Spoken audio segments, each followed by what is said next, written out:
All right, our next performer, Derrick Woodford, is an equal opportunity triple threat depending on what state he's in. He's gay, he's black, and he's a veteran, which means whatever's going on in the news on any given day, everyone wants to hear his opinion. He's not going to get into all that, but he is going to tell you an amazing story, so please welcome my friend Derrick Woodford.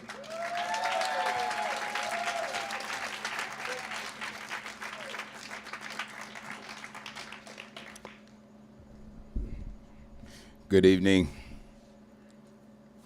It had only been a couple months, but I was getting settled into life on Allison Air Force Base. I shared a room with Matt, an Italian New York native. He cracked open a couple beers daily after work and went through a case on the weekends. Barely 21, drinking wasn't new to him. He had previously been busted for underage drinking on base. What else did you do on base in the middle of Alaska while serving in the military? Sure, some of the merry guys hunted and fished, but what do we do with 500 pounds of moose meat after hunting and you lived in a dorm room?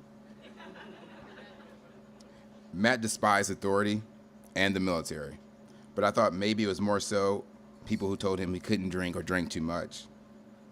He still felt the sting from the work details he performed to atone for the vicious crime of underage drinking on base. We both worked in the communications squadron. It was my first duty station. Matt had been on base over a year now.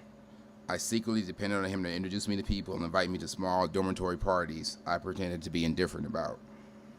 Even in the military, meeting people could be challenging. I remember my first time navigating the dining hall alone, tray in hand. I spotted a table of 3 other black men like myself. There wasn't many of us on base, and the tallest of the group gave me a nod. It was probably obvious to everyone that I was a F&G, a fucking new guy, but I walked over and pulled up a chair. "What's up, yo?" the tall one said. Barely audible, I muttered, "What's up?" I eyed the one with a large, friendly smile and buck teeth. The Bible near his food tray is what caught my attention. "Where they got you working?" he asked. "I'm in the communications squadron." "Me and Jones," the third guy stated. "We in supply." He had smooth skin and reminded me of an island native. He eyed me up and down. "What dorm they got you in?" he continued. I swallowed my first bite of meatloaf, 2206. "So Woodford," the one with the Bible started, "where you from?" I didn't correct him, telling him my name was Woodford, but most said it that way, somehow pronouncing the D like an L. We never exchanged names out loud, but most circles, even in private settings, referred to each other by last names. I assumed they didn't deem introductions necessary. We wore our names on our uniforms. Bible guide name tag said Jackson. "I'm from Cleveland." The tall one spoke up again. "You grew up in Cleveland?" "Well, technically Warrensville," I said. "It's a suburb of Cleveland." They all looked at one another and presented wide grins. I clearly wasn't in on the joke. "That makes more sense," he said. I never ate with him again, and somehow I think we were all okay with that. My biggest worry while serving under Don't Ask, Don't Tell was being found out. The implied implication that I wasn't black enough was a whole new set of worries that would taunt me, but at least that didn't threaten my livelihood. One evening, I returned to my room to find Matt having his usual after-dinner Budweiser with Mike, one of our suite mates from next door. We all shared a bathroom between our 2 rooms, which made getting ready for work in the morning often challenging. Luckily, Mike worked nights at the dining hall, leaving only 3 of us battling for the bathroom in the early wee hours, the third being Mike's roommate. I settled on my bed as they talked and watched syndicated reruns of Seinfeld. An hour or so had gone by when there was a knock at the door. "It's open!" Matt yelled with his New York Italian accent. Jenny, a pleasantly stout girl with a bob cut, entered. Jenny lived down the hall. With so few females, most had rooms to themselves. A petite redhead with shoulder-length hair whom I had never seen before followed in behind her. Red was somewhat of an understatement, especially in contrast to her white porcelain skin. "Hey guys, this is Mandy," Jenny explained. "She just arrived a couple hours ago." So once you learn to your new duty station, you will be assigned a sponsor to help you with your transition. Some of the responsibilities included making contact with the F&G, or gal in this case, and helping them with room assignments and showing them around. Jenny appeared to be Manny's sponsor. "So this is Mike, Matt, and Derrick," Jenny pointed to each of us.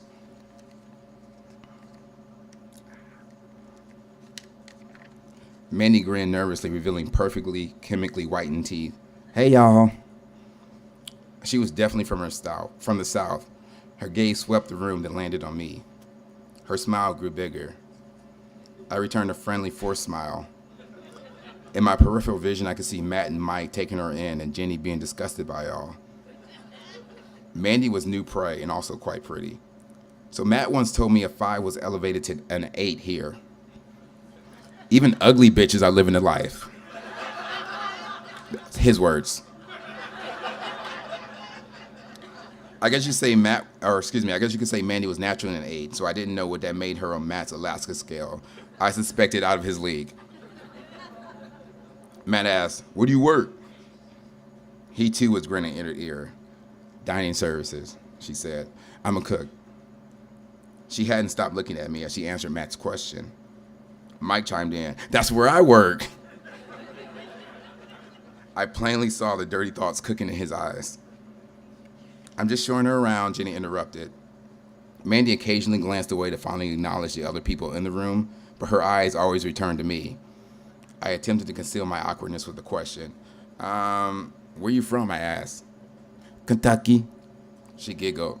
"I know, I have an accent." "No shit," Matt added. By now, the others had noticed this game of eye tag I was being subjected to. "Well, okay, let's go," Jenny said. "I still have to get her settled and fed. Later, guys." A mere second after the door closed, Mike shouted, "You dog!" His exclamation was directed at me. "What?" I said. "She was eye-fucking you," he said. "She walked right into the room and started eye-fucking you. She's hot, dude. That's an easy lay." I played dumb. "What are you talking about?" "Dude, he's right," Matt said. "She wants you." The fact that they were aware of this posed 2 potential problems for me. First, I was serving in the military under Don't Ask, Don't Tell, which led me to logically conclude that I needed to bone Mandy. If I didn't, I ran the risk of being discovered. She made it quite clear that she was attracted to me. If I passed on her, people would be suspicious.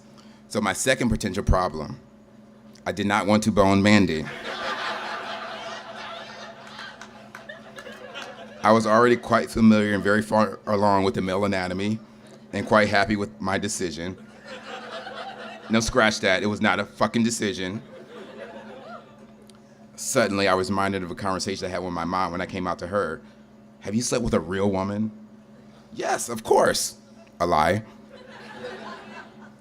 Straight people weren't expected to experiment with the same sex and make a lifelong decision based on the experience, so why would a gay person with the opposite sex? Except, had I said no, I would have expected to do the same thing. So 3 days after meeting Mandy, she was already cooking me breakfast. Not that we hung out, but she worked in the dining hall.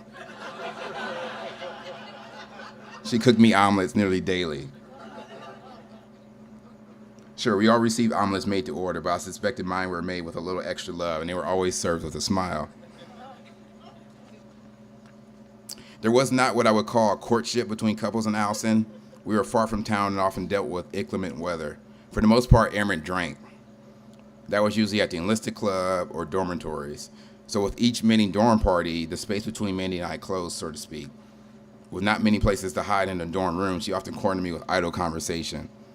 Soon that progressed to dancing together awkwardly among our peers to whatever rap song she just could not sit still for. I remained neutral and conflicted, but she persisted. After one particular late Saturday night, we ended up alone in her room on her bed, facing each other, lamenting on how drunk we were. I remained aware that several people saw us live together. I planted a kiss on her thin pink lips. It revealed that Mandy was a closet smoker. That didn't bother me. For some reason, the taste of cigarettes countered her undeniable femininity, thus making the kiss more bearable for me. Thoughts of the Marlboro Man crossed my mind.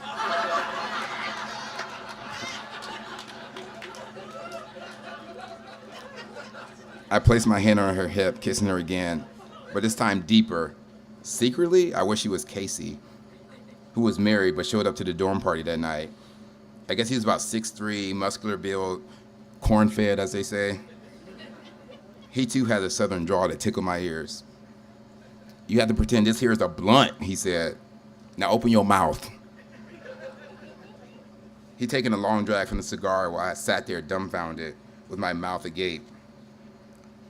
He brought his lips a half-inch from mine, then proceeded to blow a puff of cigar smoke into my mouth. This happened in the middle of the party with everyone watching, seemingly completely normal to everyone in the room but me. But this is supposed to be weed smoke, he said. But at that moment, I did feel high on my own adrenaline. What the fuck was he doing? Teasing me? But it was his lips I imagined as I continued to kiss Mandy. I ran my hand up her oversized Biggie Smalls t-shirts, feeling her small, fleshy breasts and her erect nipples. She moaned. When I felt brave enough, I pulled her shirt up over her head, revealing a black lacy bra. She looked away nervously. I kissed her more. Kissing was safe enough. I didn't want to be there, but I had to be there because any guy at that party would have wanted to take Mandy back to her room. Saying no was not an option. What red-blooded American male says no to pussy? Clearly me, but I had to play the part. I undressed her down to her matching panties. I undressed down to my boxers. My dick hadn't exactly jumped on board with my plan yet. And I was ready to blame the alcohol if things didn't go well. I got between her legs to remove her underwear. She didn't resist. Her expression was unreadable. I looked at it.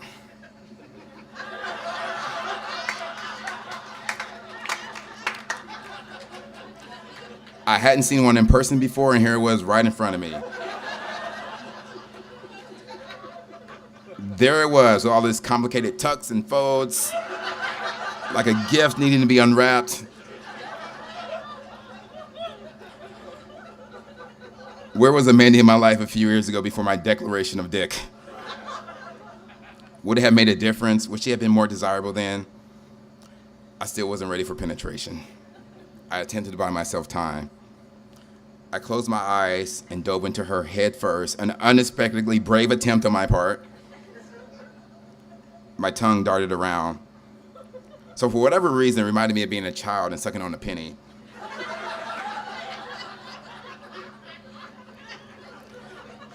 I reverted to my high school sex education classes. The clitoris was located towards the top of the vagina. I think. From what I remember, I think. I noticed I was thinking in very clinical terms. Vagina, clitoris, intercourse. Very professional and respectful, like a doctor. I thought maybe I hit the spot because she began moaning louder. Her hips began to arch. I wondered if she was faking it. Then I imagined her telling all the females how good I was at cunnilingus. Did I really want her telling all the females on base how good I was at cunnilingus? I pictured them lining up in my dorm room demanding it.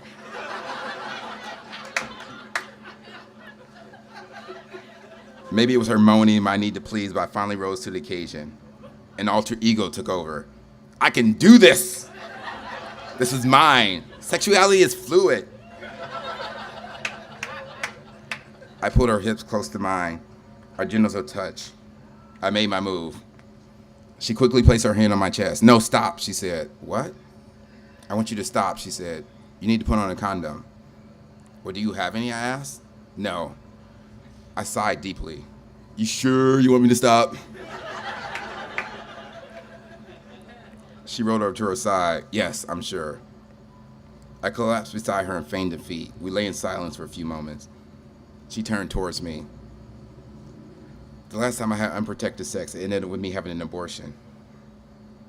I had no response. I simply took her in my arms. She drifted off to sleep. Mandy and I would have a couple more similar nights, one actually ending in intercourse. It wasn't a life-changing experience. It didn't make my life in the military any less difficult. There were no high fives because I told no one.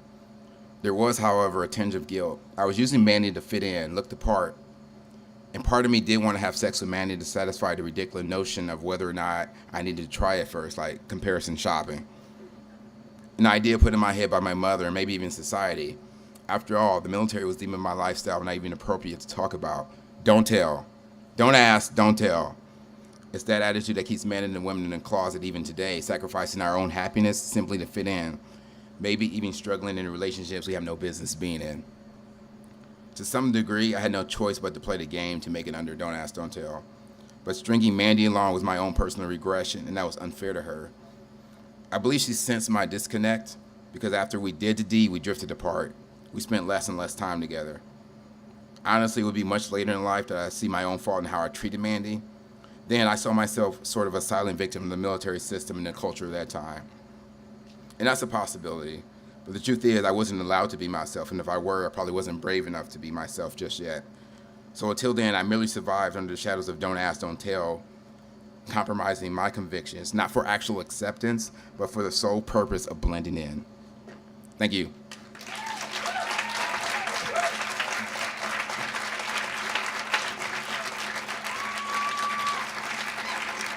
Derrick Woodford.